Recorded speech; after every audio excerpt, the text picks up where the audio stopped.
অবশ্যই সেটাও করা যায় তো। হ্যাঁ উনি তো 3 স্টেপ চাচ্ছে। এখানে কত ফিট আছে? 93 ইঞ্চি। এখানে কত কত ফিট? 3 ইঞ্চি কম আছে। 8 ফিটের 3 ইঞ্চি কম আছে। 3 ইঞ্চি কম আছে। এখানে আরটাও কাজ করা যায়, এটা কাজ করলেও সুন্দর লাগে কিন্তু। আমি এটা ওইটাই বলতে এই 3 স্টেপ না? হ্যাঁ 3 স্টেপ করে দেই। 3 স্টেপ করলে আমার মনে হবে। এই যেখানে জাস্ট এখান থেকে তুমি 3.5 থেকে 4 ফিট এখানে বাদ দাও, যদি 4 ফিট বাদ দাও। 4 ফিট বাদ দেব। হ্যাঁ একটা মেইন গেট, একটা গেট হবে একটা। গেটটা আমরা এখানে চৌকিটা ডাবল করতে চাই আমি।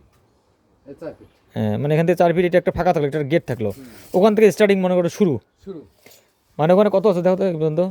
এখন আমার এখানে থাকতেছে 45 ইঞ্চি। 45 ইঞ্চি।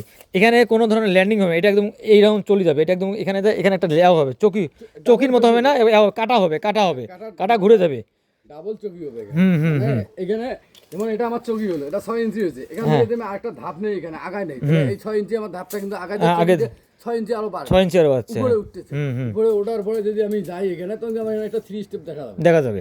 তো তখন আমার এই জায়গার মধ্যে এইটা যেমন 4 ফিট দিলে, তখন 4 ফিট থাকা যাবে না, তখন আমার ওখানে 10 ইঞ্চি কমা 10 ইঞ্চি কমা লাগবে। তাহলে এটা ঘুরে যায় এখানে যায়, এখানে যে তখন এই ল্যান্ডিংটা এখানে আসবে। হ্যাঁ এখানে আসবে। এই যদি ঘুরে আসি এখানে আসি, এখানে ল্যান্ডিংটা হবে। আমি এই জায়গায় আমার কলম দিচ্ছি স্যার, আমি ওই জায়গায়